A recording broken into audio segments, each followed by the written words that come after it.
Bueno, buenos días a todos. Para mí para mi esposa, un placer poder estar aquí y conocer este ministerio que tienen y también pues poder participar, ¿no?, en este tema tan recurrente, tan importante que se está tratando, ¿no?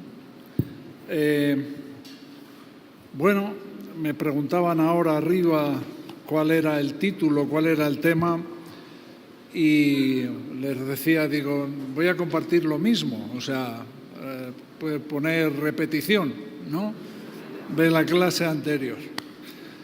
Pablo, estamos hablando del libro de Filipenses, y en el capítulo 3, versículo 1, les decía, para mí no me es molesto repetiros las mismas cosas y para vosotros es seguro, ¿no?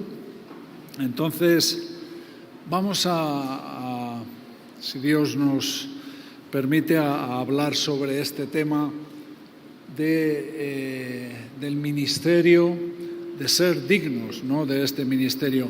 Si me permitís hacer una oración por este tiempo que vamos a tener, podéis acompañar. Señor, agradecemos tu bondad, tu misericordia, que nos permites estar aquí en esta mañana. Agradecemos la oportunidad de tener tu palabra, de que tu palabra nos sea revelada a nosotros. Y, Señor, dispón nuestros corazones para recibir lo que tú tienes que enseñarnos, Señor. Solamente eso, lo que tú tienes que enseñarnos. Te lo pido, Señor, en el nombre de Jesús. Amén. Amén. Bueno, pues el versículo es Filipenses 1:27. Ya le hemos leído antes. Solamente que os comportéis como es digno del Evangelio de Cristo, para que, o sea que vaya a veros o que esté ausente, oiga de vosotros que estáis firmes en un mismo espíritu, combatiendo unánimes por la fe del Evangelio. ¿Qué es un comportamiento digno? ¿A qué llama la palabra de Dios tener un comportamiento digno? Nos han explicado qué significa la palabra digno. ¿Pero qué es un comportamiento digno? Porque la clave para entender qué es un comportamiento digno, el secreto, está en saber ¿a qué lo está comparando? ¿A qué se está refiriendo? ¿Ser digno de qué? ¿Ser digno de qué? El objeto o el objetivo de ese comportamiento digno. Porque si solamente hablamos de dignidad por sí sola, la dignidad puede tener varias, vamos a decir, apreciaciones.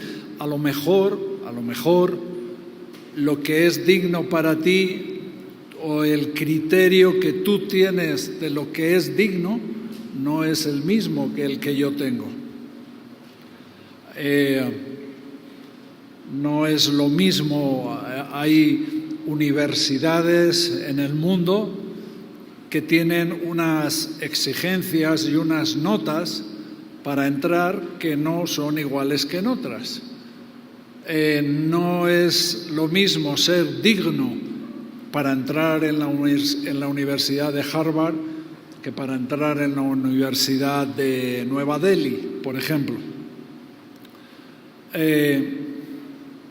Hace muchos años yo estuve en el ejército y estuve en el ejército español. Hay un grupo en infantería que es un grupo de operaciones especiales y para ese grupo de operaciones especiales pues tenías que pasar pruebas, hacer exámenes, reconocimientos médicos.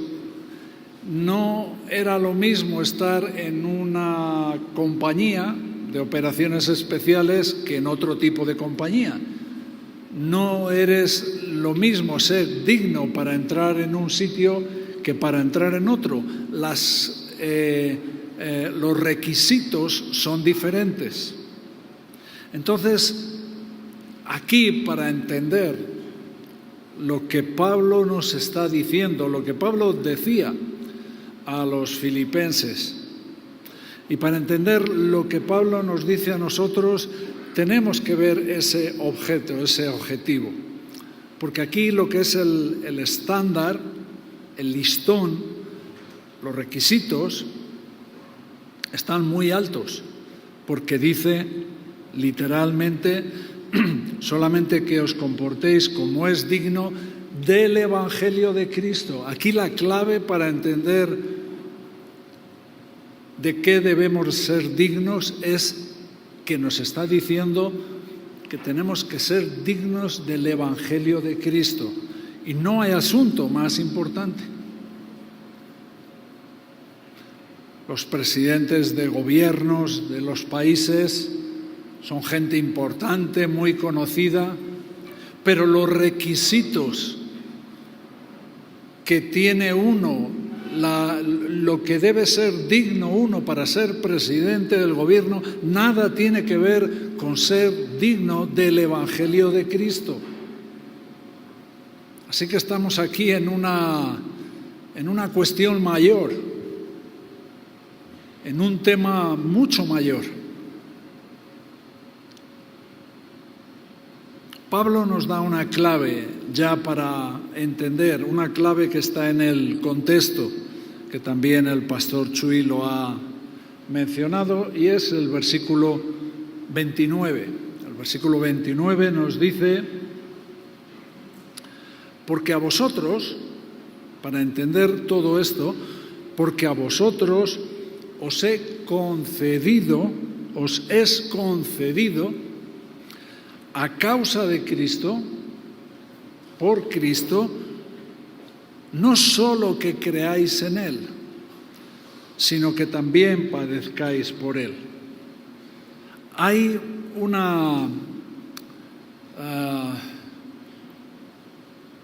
hay algo que nos está diciendo en el contexto.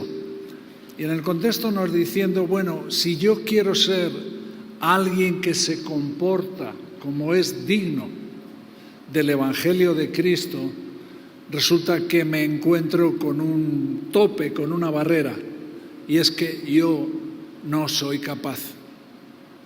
Yo no puedo comportarme como es digno. Es tan alto el estándar, es tan alto el listón, es tan alta lo que me está diciendo, que yo no puedo esforzarme tanto para comportarme como es digno. No está a mi alcance.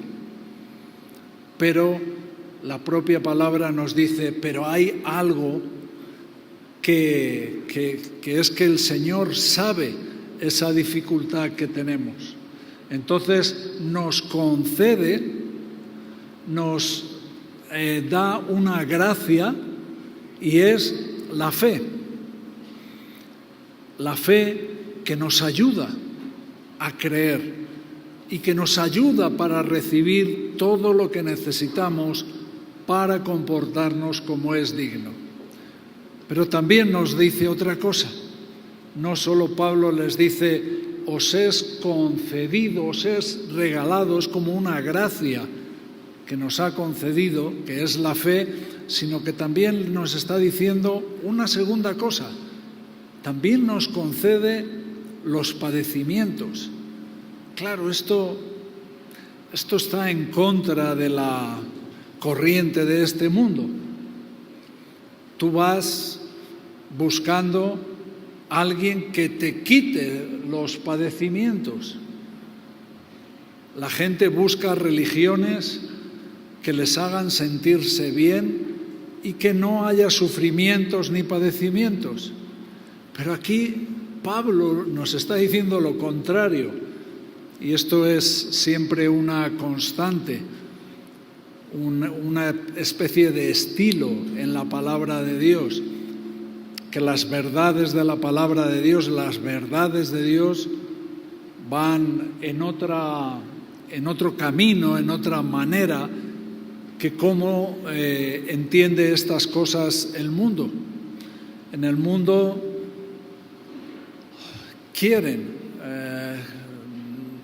nos dan recursos para evitar esos padecimientos, pero aquí lo que nos está diciendo que nos conceden ciertos padecimientos, y es una contradicción. Pero hay cosas que Dios permite y nos concede, no solamente la fe, sino hay ciertas etapas y situaciones de nuestra vida que en vez de quejarnos, que en vez de querer rechazarlas, que en vez de querer evitarlas, tenemos que entenderlas así. Dios nos ha concedido esto. Yo me acuerdo de un tiempo que tuve un problema aquí en una pierna y me tuvieron que ingresar en el hospital, y era un tiempo donde tenía mucho trabajo, muchos viajes que hacer, muchas cosas que atender, y en un principio estaba allí en el hospital con un poco de contradicción de Señor, ahora esto, esta situación, con todo lo que hay que hacer. Bueno, no entendía. Hasta un momento en el que el Señor pues me mostró, esto se te ha concedido, esto es bueno para ti, esto es un momento donde yo quiero enseñarte ciertas cosas, donde todo ese trabajo que tú crees que tienes y que eres importante para hacerlo, no lo vas a poder hacer si no entiendes ciertas cosas básicas que yo te voy a enseñar aquí en el hospital, tú solo, en una cama. Y bueno, tuve que aprender esas lecciones y tuve que aprender que el Señor me estaba concediendo esas cosas. Por eso, cuando oigo esas predicaciones de gente que rechaza la enfermedad y que una enfermedad es síntoma de una vida sin fe, yo sé que a veces necesitas fe para vivir momentos de padecimiento, y necesitas creer que esos momentos son momentos donde Dios quiere enseñarte cosas. Si no, ¿cómo serían las cosas? Nosotros somos los que vamos a la universidad y decimos cómo deben ser las clases, cómo deben de ser las cosas, o no, vamos allí y hay un programa y hay un protocolo. Pues con Dios tiene su plan, su manera de enseñarnos. Por eso es importante esta palabra que nos concede la fe, esto lo entendemos bien, pero también nos concede que padezcamos ciertos padecimientos, y esto nos ayuda a comportarnos como es digno. Así que, bueno, hay cosas que nos van a venir y nos vendrán, y no hay que rechazarlas. Hay que orar y saber que si es la voluntad de Dios, Dios está trabajando con nosotros, Dios está haciendo su obra en nosotros. Pablo escribe principalmente de todas sus epístolas, de todas sus cartas, 2 cartas pastorales que tienen que ver con pastores, que es Timoteo y Tito. Vamos a ir un momento a la carta de Tito.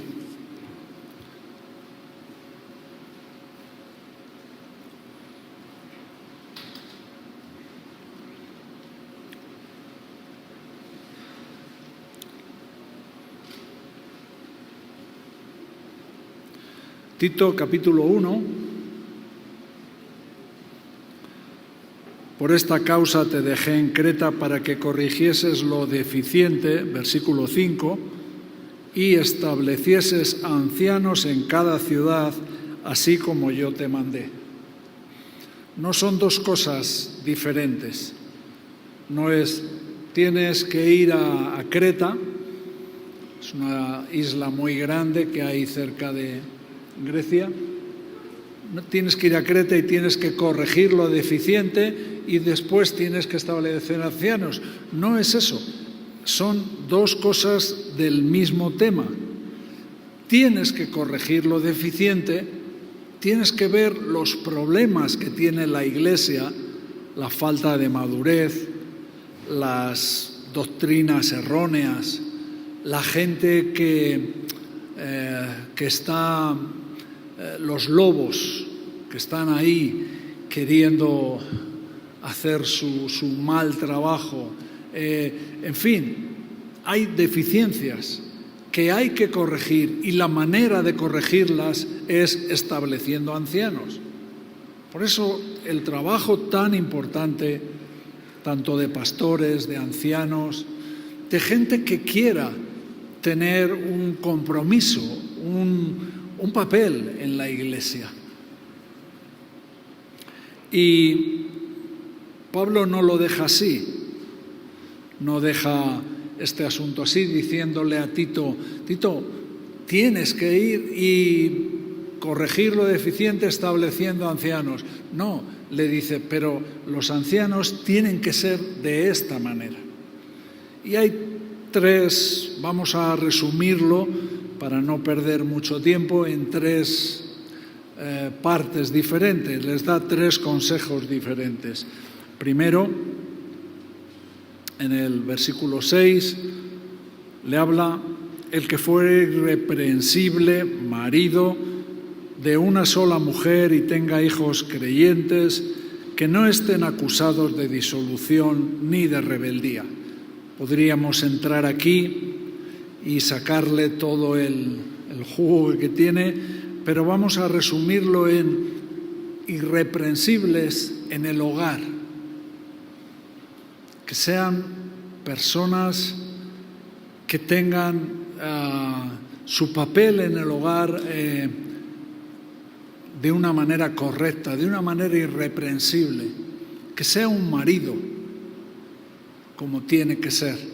Claro, ya el pastor Chuy preguntó si había algún perfecto y no lo hay. A mí me pasó lo mismo, yo pregunté también en un sitio y había un perfecto por ahí, porque allí en España, y ya me echó abajo ya tuvimos que pelear un poco ahí para ver cómo decíamos.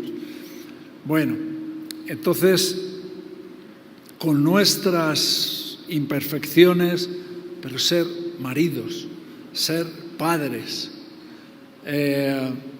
ser padres bíblicos, ser maridos bíblicos conforme al estándar que nos da la Escritura, que seamos verdaderos sacerdotes de nuestros hogares, de nuestras casas. Es este primer apartado que nos está diciendo aquí, ¿no? Pablo le dice a Tito, bueno, busca esta gente, primero que sean gente de su casa, que tengan su casa en orden. Segundo, versículo 7, porque es necesario que el obispo sea irreprensible. Parece que Pablo se repite, pero no se repite. Como administrador de Dios, no soberbio, no iracundo, no dado al vino, no pendenciero, no codicioso de ganancias deshonestas. Ahora ya le está diciendo a Tito, ya no te fijes solamente en cómo se comporta en su casa, cómo se comporta en la iglesia. ¿Qué tipo de persona es? ¿Es una persona que mira las necesidades del prójimo? ¿Es una persona que se da, que busca ayudar a los demás? que siempre está ahí, no soberbio, no iracundo, o no uno que está todo el día enfadado por todo, ¿no? Así que ahora amplía Pablo a que Tito ponga la atención a cuál es el comportamiento de ese obispo en la iglesia, irreprensible como administrador de Dios. Eso es lo que nos hace vernos si tenemos un comportamiento que es digno del Evangelio, ¿no? Y la tercera cosa donde Pablo le dirige la atención es en cuanto a la palabra de Dios. El obispo, la persona, el diácono, el anciano, que se comporta como es digno, tienes que fijarte cómo es su relación con la palabra de Dios. Es un hombre que estudia, es un hombre que aconseja, es un hombre que tiene la palabra de Dios en su boca, que en un momento dado puede darte una palabra de sabiduría.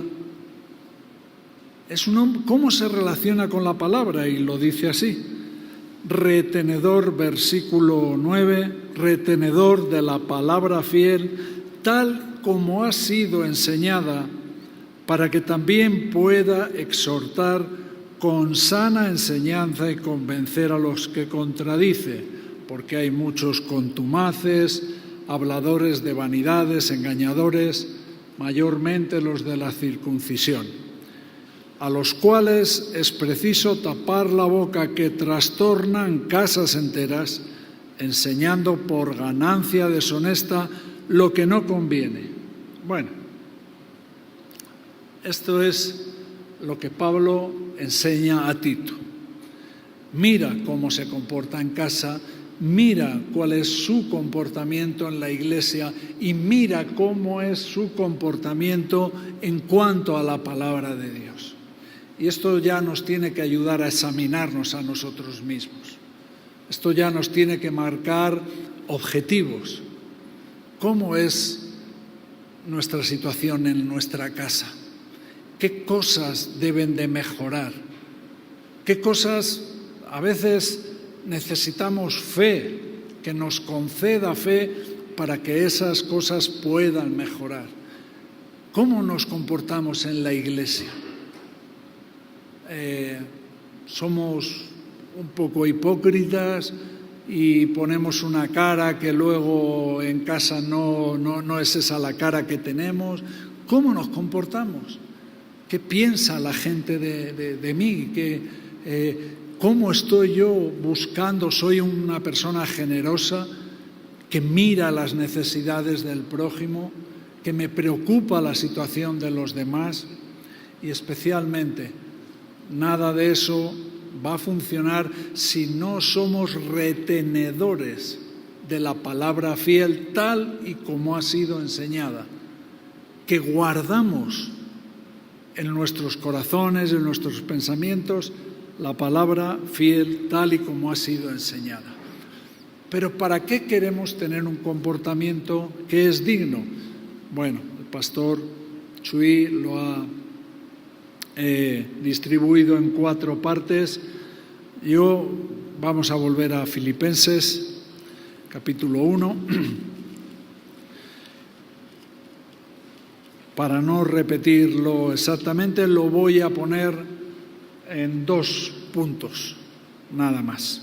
Me voy a centrar solamente en el versículo 27.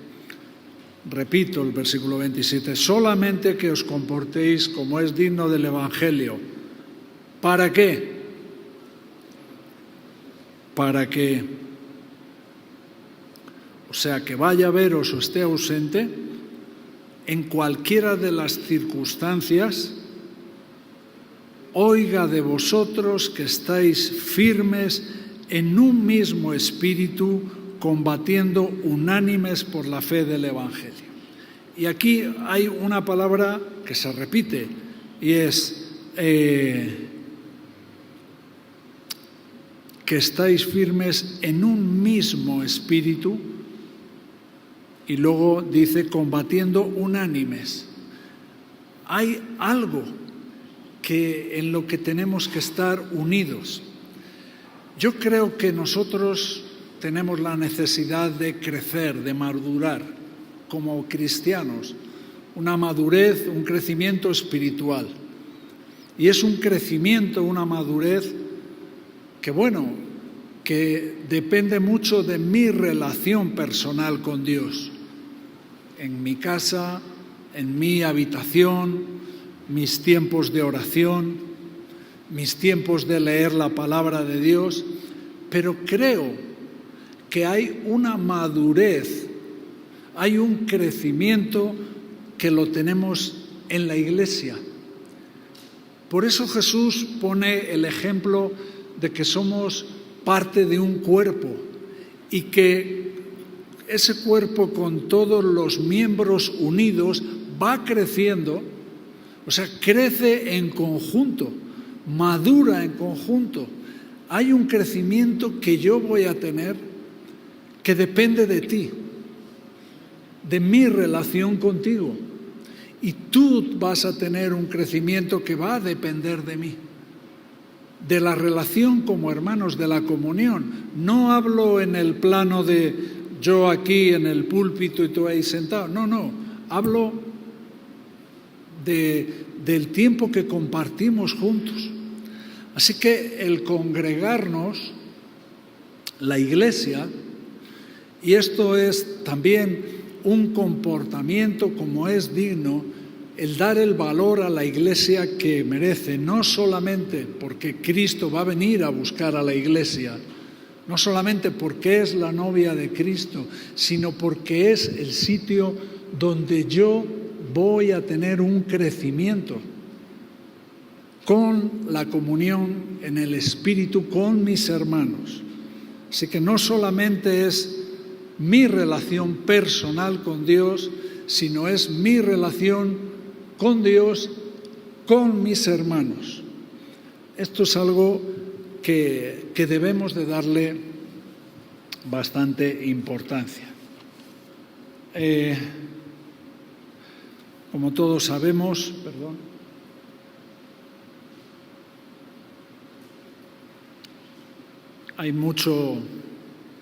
escuchamos mucho de iglesias y denominaciones que se dividen, que mueren. Y también, desgraciadamente, parece que es común que aquello en lo que las iglesias están unánimes o están de acuerdo es en aquellas decisiones que parece que nos acercan al mundo.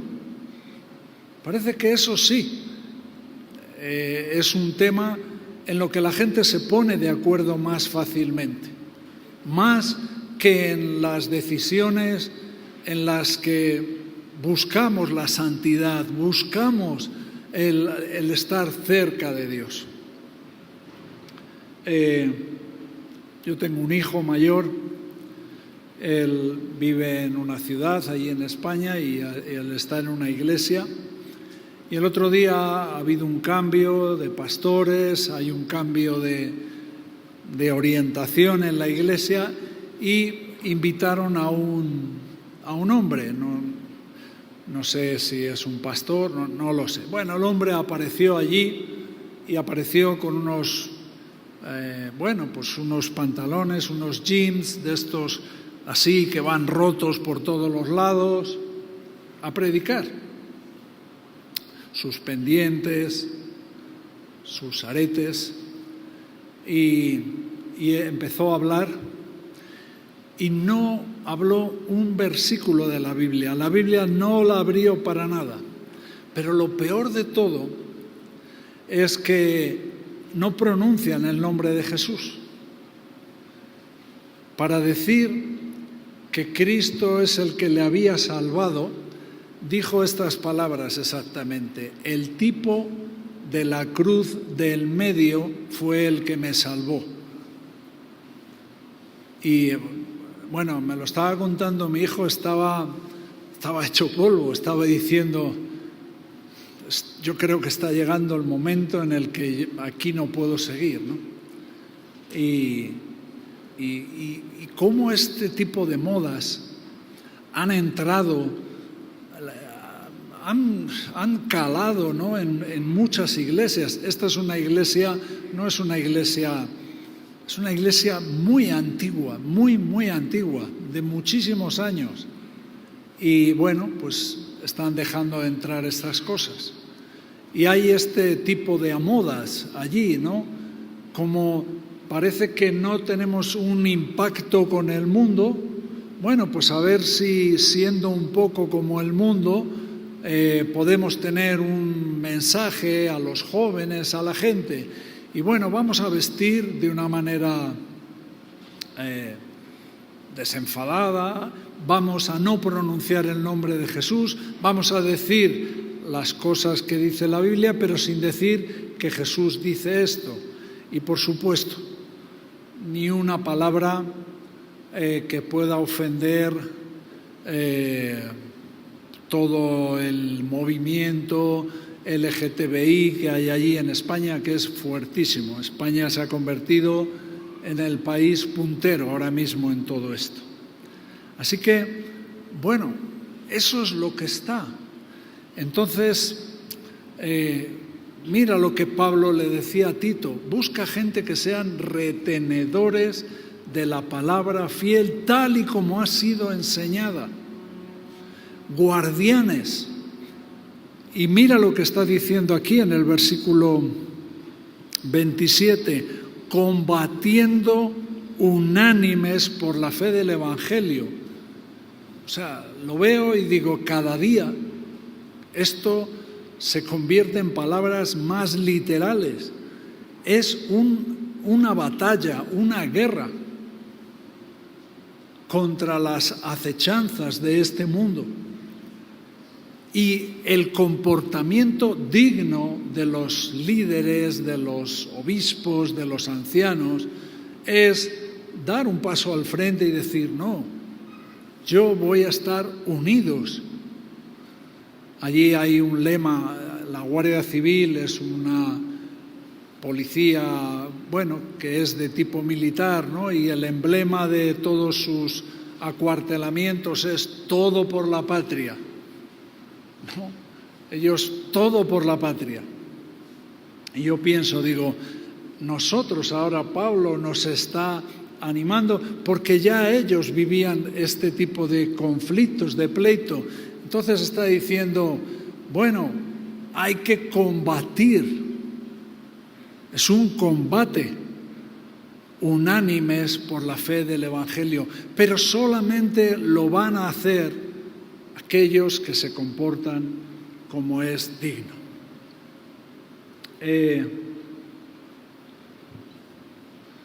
Yo no sé si aquí conocen un poeta que hubo en España en el siglo pasado, a principios del siglo pasado, Antonio Machado. Esto se lo compartía a los jóvenes el otro día. Antonio Machado tenía, bueno, muchas poesías y una de ellas dice que nada es verdad ni mentira, porque todo es del color del cristal con que se mira. Y bueno, pues para la gente es muy curioso, pero Antonio Machado ya estaba dentro de un movimiento, algo que en el siglo V antes de Cristo, un hombre llamado Protágoras, un griego, dio lugar a un movimiento, o fue el principal exponente de un movimiento que se llamaba el sofismo. Este sofismo viene a decir que no hay verdades absolutas, que todo está condicionado por el contexto, por el tiempo o el lugar, que depende de dónde se dice o cuándo se dice, la cosa puede ser de una manera o de otra. Bueno, Un mismo acontecimiento o una misma situación se puede interpretar de diferente manera por diferentes personas. ¿Por qué digo esto? Esto fue el germen, de donde nace una corriente que ha habido muy fuerte, que siempre ha existido, pero que cada vez es más fuerte, que es el relativismo. Y el relativismo es una corriente del mundo y ha ido metiéndose en la Iglesia, ha ido metiéndose en nuestras mentes a través de la televisión, de las películas, de Internet, de las redes sociales, de tanta capacidad de proyectarse que tiene el mundo. Ha ido entrando este relativismo. Y este relativismo en la Iglesia, ¿qué efectos tiene? Pues tiene efectos como que el mensaje no es que la gente viene a escuchar un mensaje que es el mensaje de la palabra de Dios, de la Biblia, tal y como está escrita, sino que el mensaje se adapta a las circunstancias de quien lo está oyendo. Así que con un mismo texto puedo estar diciendo una cosa y prácticamente la contraria. La Biblia nos enseña en Hebreos 13 que Jesucristo es el mismo ayer, hoy y por los siglos. Pero lo que hace 10 años o 15 años decíamos que estaba mal, ahora estamos empezando a decir que está bien. Y ya no es que el mundo haya cambiado, porque el mundo no tiene la palabra de Dios, es que en las iglesias ha entrado este tipo de corriente, de que todo es relativa. La verdad depende de cómo se mire. Lo que era verdad hace años, ahora, bueno, ya lo podemos ver de otra manera. Y se aprueban leyes hoy, por lo menos en mi país, en España, se aprueban leyes que hace años la gente dirían, esto es una locura. Pero para nosotros la verdad no es un discurso, no es uno que viene a contarnos su versión de la verdad, sino que la verdad es una persona, la persona de Jesucristo. Y no hay cambio. Jesucristo es el mismo y Jesucristo es su nombre. Entonces yo os animo como combatientes, que combatís unánimes, que estáis de acuerdo, que estáis juntos como un ejército que está lado con lado por la fe del Evangelio. Yo os animo en un comportamiento digno, que hay que pronunciar el nombre de Jesucristo. Que estos tiempos no es que, forzadamente, más que nunca, hay que decir, esto es así, porque Jesucristo lo dice en su palabra.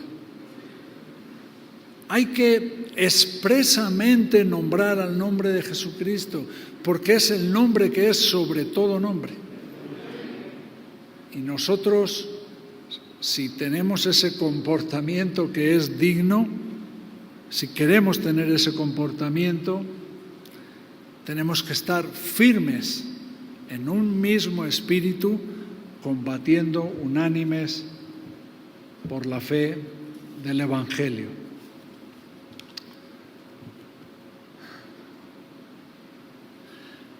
En el siglo pasado esto ya viene de antes, del siglo XVII, pero especialmente el siglo pasado fue este relativismo, esto de que todo es relativo o todo depende del cristal con que se mira, dio lugar a un movimiento que es el movimiento de lo que llamamos la teología liberal. Y esto hasta el día de hoy en día está muy fuerte, porque no es como algo que alguien viene y te dice, no, yo soy un teólogo liberal o vengo a predicar, sino que se mezcla en la sana doctrina y empieza a contaminar la sana doctrina. Y es un movimiento que está enfocado, muy enfocado en la experiencia, en las experiencias. Nosotros tuvimos un tiempo así, que todo eran experiencias, y si no eran experiencias, pues no tenía mucho valor. Y también en las cosas que se podían razonar, las cosas que eran razonables.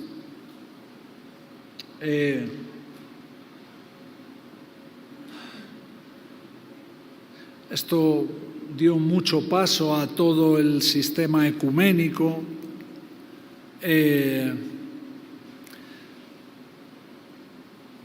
No se basa en la doctrina, no da importancia a la doctrina. Es más, la Biblia puede ser la palabra de Dios, pero no es toda la palabra de Dios. Y se empieza a no creer en la infalibilidad, en la certeza bíblica, en la infalibilidad bíblica. Se empieza a pensar que puede haber cosas, que se pueden explicar todo, se puede relativizar todo, y ha ido creando un montón de herejías, de malas enseñanzas. Pero esto no es nuevo. Ya Pablo, allí con los colosenses, tenía problemas con los gnósticos que querían introducir su doctrina. Ya Pablo con los gálatas estaba teniendo problemas con los judaizantes que querían introducir. Él ya tuvo ese problema con ellos. Por eso habla de esta manera, por eso habla de estar firmes, tener un fundamento bíblico sólido, la palabra como está escrita. Me consta, ¿no?, por lo que conozco y por lo que he podido hablar, que sois privilegiados, tenéis una sana doctrina. Pues os animo a estar firmes, unánimes y combatiendo por la fe, por esa sana doctrina, con ojos atentos a cualquier tipo de relativismo que quiera entrar, con pensamientos, con otro tipo de ideas.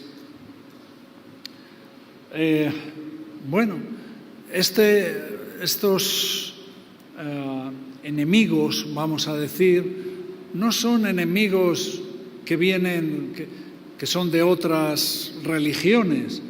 O sea, aquí el cuidado no principalmente van a ser los budistas o los ateos. No, es algo que hay que prestar atención, por lo menos con aquellos que se denominan cristianos, pero que no siempre lo son.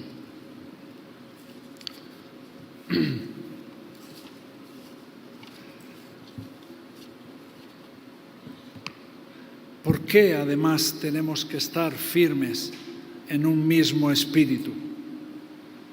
¿Por qué esto nos hace tener un comportamiento que es digno? También en esa relación que hemos hablado antes, esa comunión que tenemos unos con otros, están tus propias debilidades, tus propias tentaciones. Necesitamos estar firmes en nuestra relación con Dios, en nuestra relación con la palabra de Dios y también en nuestra relación en la iglesia, en la comunión con los hermanos.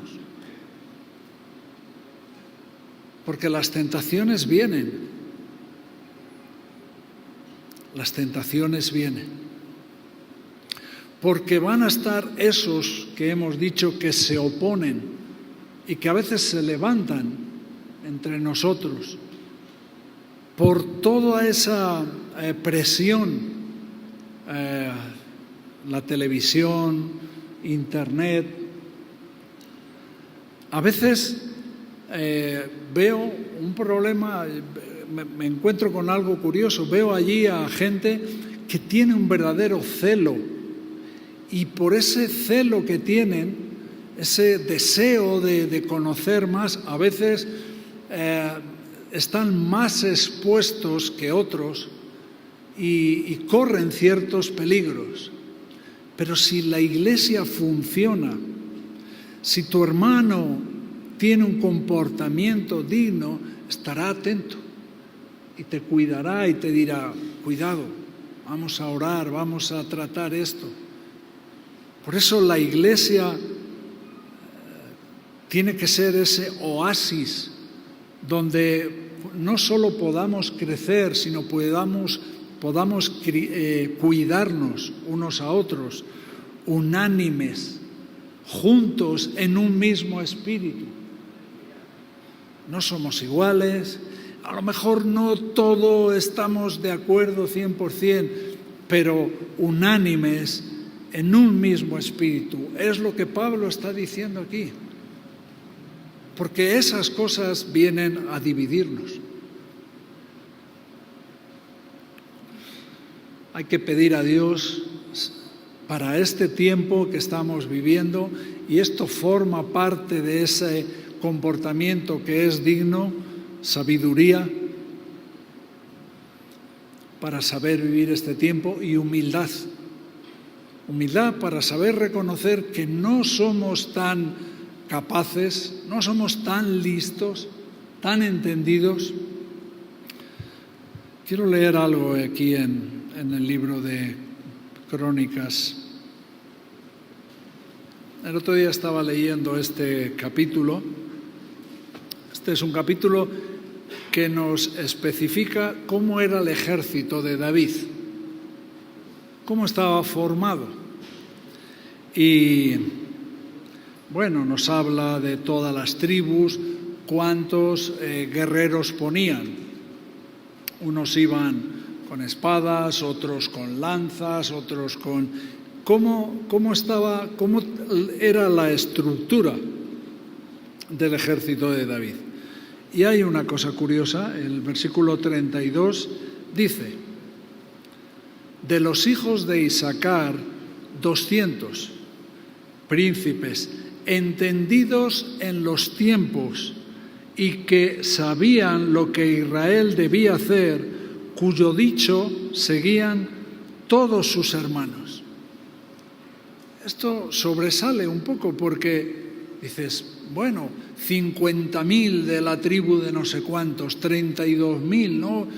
Eso parece lo que tal, pero dice que no, había de esta tribu de Isaacar 200 que eran entendidos en los tiempos y cómo había que hacer las cosas. Por eso necesitamos ancianos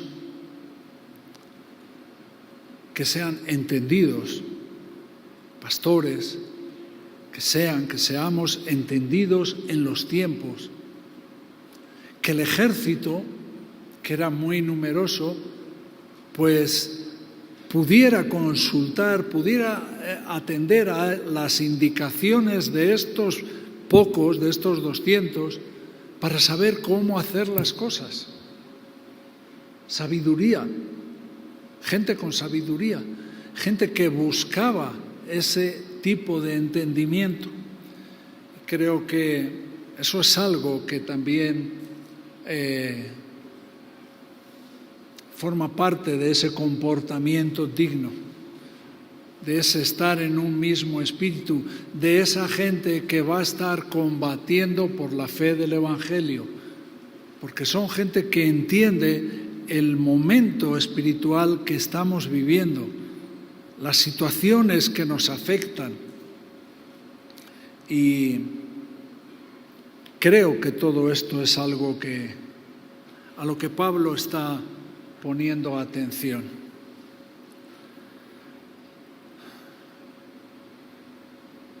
Pero creo que a pesar de todo vamos otra vez a Filipenses y con esto acabamos ya. Filipenses capítulo 1. Pablo partía de aquí de un versículo en el capítulo 1 y del versículo 6. Y esto es un ánimo, una promesa que tenemos que abrazar fuerte. Estando persuadido de esto, estoy seguro, estoy convencido que el que comenzó en vosotros la buena obra la perfeccionará hasta el día de Jesucristo. Amén. Amén.